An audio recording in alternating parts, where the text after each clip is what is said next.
2012-yilda Bitcoinni biza moshennik sxema deb o'ylaganmiz. 2014-yilda Bitcoin 100 karra narxi oshib ketadi. Hammamiz eyforiyada biz Bitcoinni bekor olamiz deb o'yladik.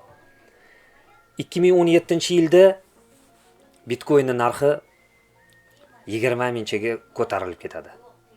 Hamma mana endi olish kerak degan fikrga keladi. Lekin ozgina narxi tushsin yoki o'ylab ko'ring deydi. 2018-yilda Bitcoin 3,5 mingga tushib qoladi. Va Bitcoinni yana hamma ko'mishni boshlaydi.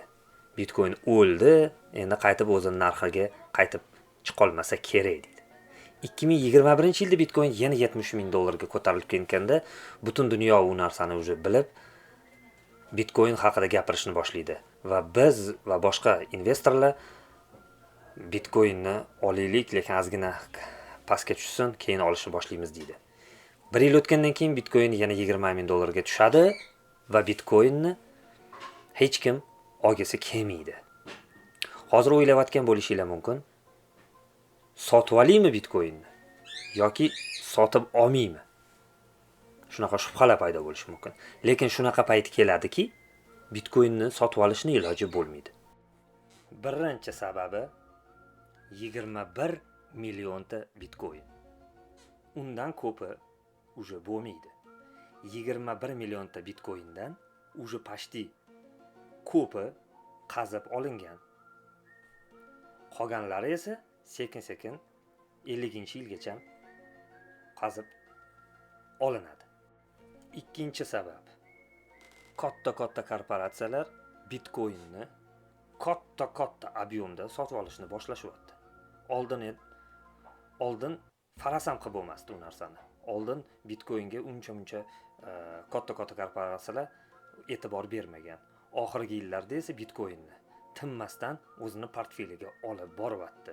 Shuning uchun Bitcoin kamayib boradi. Uchinchi sabab. 2025-yilda Amerika Qo'shma Shtatlari Bitcoinni rezerv sifatida rezerv qilishi haqida e'lon qildi. Bu dunyo tarixidagi birinchi случай. Ekonomikasi boy bir davlat Bitcoin, ya'ni sifroviy aktivni rezerv sifatida saqlashini va uni kelajakda sotmasligini e'lon qilyapti. Buni ko'rgan kichik davlatlar ham ulardan andoza olib Bitcoinni rezerv sifatida olib sotib olishni boshladi. Bizga o'xshagan va sizga o'xshagan kichik investorlar ham sotib olishni boshlaydi. O'ylab ko'radi-da, davlatimiz bekorga olayotgani yo'q-ku deydi, ular ham olishni boshlaydi. Yana shunisi osonki, Bitcoin hozir 70 ming dollar tursa, uni butunlay sotib olish shart emas. Bitcoinni bo'lay qilib olsa ham bo'ladi. Shuning uchun ham qissadan qissa shuki, massava hamma sotib olishni boshlagandan keyin Bitcoin qachondir tugaydi. Bu xulosalardan keyin bitta savol tug'iladi. Bitcoin qanchagacha ko'tarilib, narxi ko'tarilishda to'xtaydi? Buni hech kim bilmaydi. 300 ming dollarmikan yoki 500 ming yoki 1 million dollar bo'lib ketar kelajakda. Buni hech kim bilmaydi. Lekin shuni aytib o'tishim mumkin. Aziz obunachilarim, Bitcoinni ozgina sotib olib adashgan yaxshimi? Yoki umuman olmasdan turib yillar davomida qanchagacha ko'tarilishini tomosha qilgan yaxshimi? Buni albatta o'zingizlar hal qilasizlar.